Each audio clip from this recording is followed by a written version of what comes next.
ये तो आप लोग जानते ही होंगे कि इस धरती पर 71% पर पानी है, जिसमें पानी का 97% भाग महासागरों के खारे पानी के रूप में, वहीं पीने योग्य पानी 3% से भी कम है, जिसमें नदी, झीलों, ग्लेशियर, भूजल इत्यादि का पानी शामिल है। पानी हमारे जीवन के लिए अत्यंत आवश्यक है, इसलिए संसार की सबसे पुरानी सभ्यता नदियों के किनारे पर विकसित हुई थी। पानी इस धरती का सबसे अहम तत्व है। पानी के बगैर जीवन की कल्पना भी नहीं कर सकते, इसीलिए कहा जाता कि जल है तो कल है।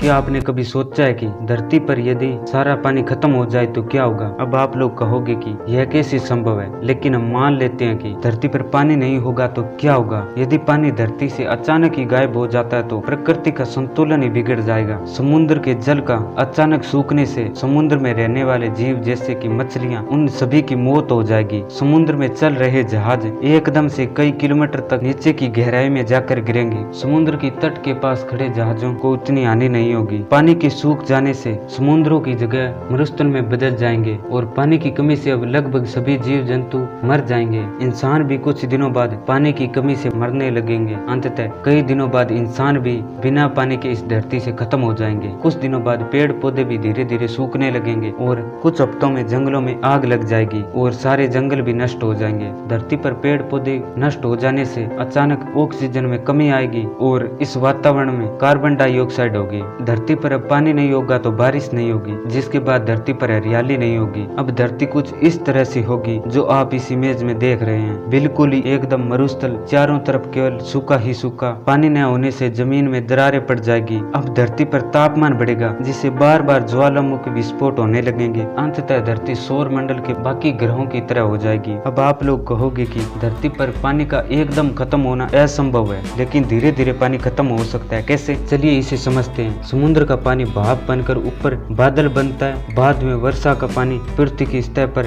वापस आ जाता है और बाद में पुनः सागर में मिल जाता है। इस तरह पानी का ये चक्कर चलता रहता है। लेकिन जिस तरह धरती पर जनसंख्या बढ़ रही है, वहीं जलवायु परिवर्तन के कारण तापमान बढ़ रहा है। खेती के लिए नई जमीन के लिए जंगल काटे जा रहे हैं, खेती के लिए ज्यादा पानी का उपयोग किया जा रहा है और इसका परिणाम अभी से देखा जा सकता है। जैसे कि पानी की कमी को लेकर कई राज्यों का आपसी विवाद जारी है, लेकिन पीने योग्य पानी 3% से भी कम है। इस परिवर्तन से बड़ी मात्रा में बर्फ पिघलकर समुद्र के खारे पानी में मिल रही है। वैज्ञानिकों के अनुसार उत्तर भारत में भूजल स्तर भी हर साल 1 फीट नीचे जा रहा है। पानी का हमारी दिनचर्या में कितना महत्व है, हमें पानी के महत्व को समझना चाहिए। जल से ही हमारा जीवन हरा भरा है। पानी नहीं होता तो हमारे खेत सूखे पड़े होते। पानी के बिना हमारा अस्तित्व भी नहीं होता। इसलिए सेव वाटर।